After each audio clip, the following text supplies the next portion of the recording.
Hello everyone and welcome to my CS24 channel. I hope everyone is having a wonderful day. Before we begin, please hit the subscribe button and give this video a thumbs up. The Curse of Oak Island preview. The team may have located an offset chamber at the Money Pit. This week on The Curse of Oak Island, Marty Lagina and the guys reckon they might have found a secret offset chamber, which Marty believes may actually contain the hidden treasure. Marty has been formulating a very interesting theory in the last few months. He believes that the so-called Money Pit treasure chamber may actually be a decoy and that there is a secret offset chamber that hides the true treasure. He reached this conclusion after the team unearthed gold fragments buried in the Money Pit area, but in that was undocumented and where they never expected to find anything. The team has at their disposal historical documents that give a rough idea as to the whereabouts of the Money Pit, but have so far failed to find the loot. One reason why they may be failing to find anything is that these documents may be false. Marty called them a decoy, and the pit isn't where they thought it was at all. Marty Lagina is super excited about a discovery on Oak Island. Marty also points to Dr. Ian Spooner's findings of gold and silver in underground water to bolster his theory. All signs point to a buried treasure, but perhaps the fact they haven't located it yet indicates that it's in a secret chamber. And now, in a preview for this week's episode, we see an expert in the war room inform the Fellowship that a tunnel is connected to a square-like structure observed under the Money Pit area. Marty seems very happy about the news. He shouts, "Oh, baby!" This tunnel could be a reference to the one supposedly attached to Shaft 6. Built in 1861, Shaft 6 reportedly has a tunnel stretching a mere 18 feet into the Money Pit, and the guys have been doing their best to locate it in the last couple of weeks. Perhaps they find it this week, or they could be referring to this offset chamber. Also, in the preview, we see a lot of water gushing out of a borehole, and we hear someone say, "We've pierced something that hasn't been pierced in a long time."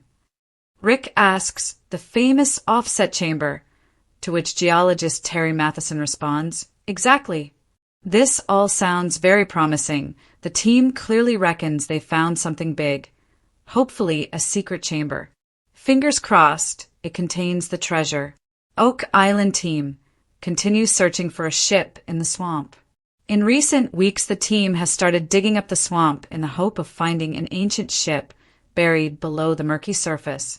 Billy Gerhardt has been attacking the marshland with a digger with a massive 80-foot reach, and so far he keeps pulling up marine and nautical-type wood. The History Channel's episode descriptor suggests that Billy will continue with this work for tonight's episode and also indicates he'll make some progress. The team seems to be hedging their bets a bit at the moment.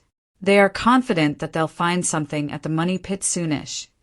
But rather than concentrate their efforts solely there, the Laginas think the swamp is also worth investing in. Let's hope the tactic pays off. The morning fog lifted slowly over Oak Island, revealing a mist-shrouded landscape that seemed to pulse with mystery. For Marty and Rick Lagina, every sunrise brought the possibility of revelation, and this one in particular held a quiet buzz of electricity in the air. After more than a decade of drilling, digging, and deciphering the cryptic clues left behind by centuries of treasure seekers, the Fellowship of the Dig stood on the verge of what could be their most significant breakthrough to date, the discovery of an offset chamber near the fabled Money Pit. It began with a whisper from the earth.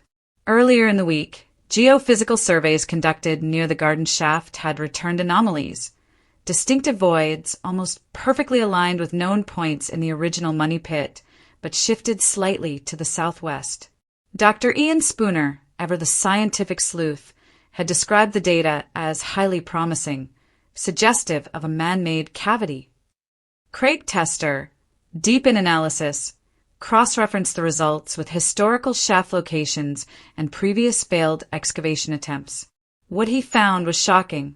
"If this chamber exists where the data says it does," Craig said in the war room, pointing to the high-res scans, "it's not only older than the garden shaft, it's deliberate.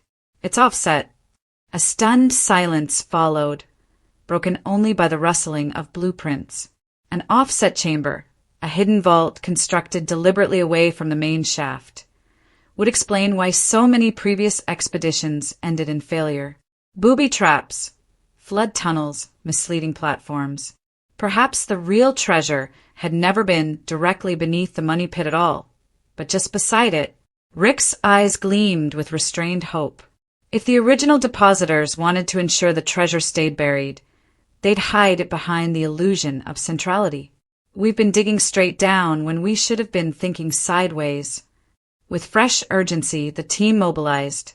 Vanessa Lucido and her crew brought in the largest caisson yet, a massive steel tube meant to encase the dig and hold back the island's treacherous soil. The hammer grab, suspended like a mechanical claw from a towering crane, loomed over the shaft like a predator preparing to strike. As the machinery roared to life, the fellowship gathered around the perimeter of the dig site. Marty, ever the pragmatic engineer, watched intently from the control shack.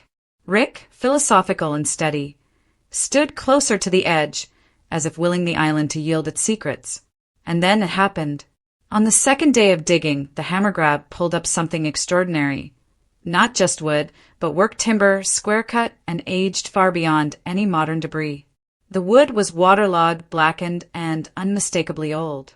Laird Niven, Oak Island's patient archaeologist, examined it with reverence. "These timbers weren't placed here by accident," he said. "They're part of something. A chamber, maybe. Possibly even a tunnel support." Later that evening, in the war room, Marty held a piece of the timber like it was a sacred relic. "This is the first real sign we're closing in," he said quietly. But the real revelation came not from wood, but from void space. The caisson suddenly dropped a foot with no resistance. The dig crew froze. Inside the casing, they had broken through into something hollow, something man-made. "I think we just fell into the offset chamber," a crew member radioed. A flurry of action followed. Cameras were lowered. Probing rods sent below. What they saw was jaw-dropping. A cavern, roughly 12 feet wide, with evidence of stone lining and additional timber braces. Most shocking of all was the presence of metal glints reflecting off the camera light, objects embedded in sediment, hinting at coins, boxes, and perhaps more. Back in the war room, the team could hardly contain themselves. Gary Drayton, the metal detecting maestro, was beside himself. "That's treasure down there, mate. That's what we've been after all this time." But Rick urged caution. "We need to be methodical. This could be our only shot. If it really is the treasure vault, we can't risk flooding it, damaging it, or triggering any hidden traps."